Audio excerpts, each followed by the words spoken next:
मला कमेंट्स वाचायला खूप आवडतं. मागे मी एक व्हिडिओ अपलोड केला होता मराठी भाषेबद्दल आणि त्यावर मला खूप छान व्ह्यूज आले, लाईक्स आले आणि कॉमेंटसुद्धा आलं. त्यावर दीदी बोलल्या की त्या जापानला असतात आणि त्या जापानीज लँग्वेज शिकत आहेत कारण त्यांना तिकडे राहायचं आहे, व्हॉट एव्हर इट इज. मला फक्त एवढंच म्हणायचं आहे की त्या जापान या कंट्रीला महाराष्ट्र या स्टेटसोबत कम्पेअर करतात आहे. आणि तुम्ही जापानला गेल्या, तुम्हाला माहिती होतं की तिकडे तुमची भाषा एक्सेप्ट होणार नाही, म्हणून तुम्ही तिथे जापानीज शिकून गेल्या किंवा शिकतात आहे अजून पण, ठीक आहे. पण आपण भारताला म्हणतो की unity in diversity, multiple states, multiple culture, multiple languages. प्रत्येक 100 किलोमीटरमध्ये आपली भाषा चेंज होते आणि आपण ते अटमोस्ट प्राईडने सांगतो की आमचा देश हा युनिटी इन डायव्हर्सिटी आहे, बरोबर.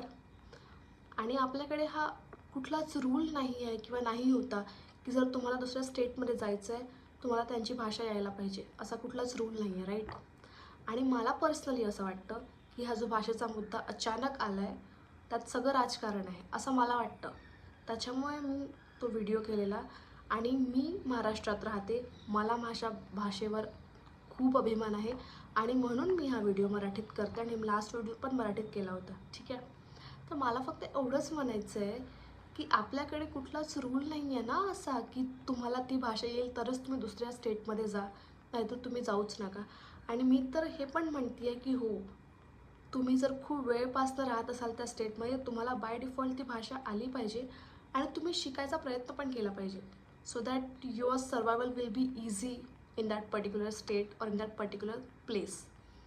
पण जर येतच नसेल किंवा त्याला तेवढा वेळच नसेल झाला इथे येऊन त्या व्यक्तीला तुमच्या स्टेटमध्ये, आणि तरी पण तुम्ही जर फोर्स करत असाल की नाही नाही तुम्हाला भाषा यायला, चुकीचं आहे. कारण आपल्याकडे रूलच नाही आहे, राईट. आपण तिकडे साऊथच्या लोकांना बोलतो की ते लोक आपल्याला बोलू देत नाही हिंदीमध्ये किंवा इंग्लिशमध्ये, ते लोक फक्त आपल्याच भाषेत आपल्याला रिस्पॉन्ड करतात. मग आपण असं का नाही केलं स्टार्टिंगपासनं? आपण तर एक्सेप्ट करतो ना. आपण जर समोरच्याला मराठी येत नसेल तर त्याला हिंदीमध्ये समजावून सांगतो, because that's called humanity. On humanity grounds I think we should accept की ठीक आहे, व्यक्ती नवीन आहे, त्याला भाषा येत नाही आणि तो पण व्यक्ती शिकणार. मला तरी असं वाटतं की शिकणार आणि शिकायलाच पाहिजे, कारण त्यांना पण खूप त्रास होतो बाहेर जर त्यांना भाषा येत नसेल तर.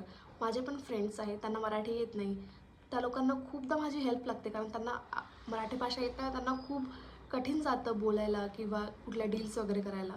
सो इट्स व्हेरी ऑब्वियस, प्रत्येकाला वाटतं की आपण ज्या जागेवर आहोत ती भाषा शिकायला पाहिजे. Just chill.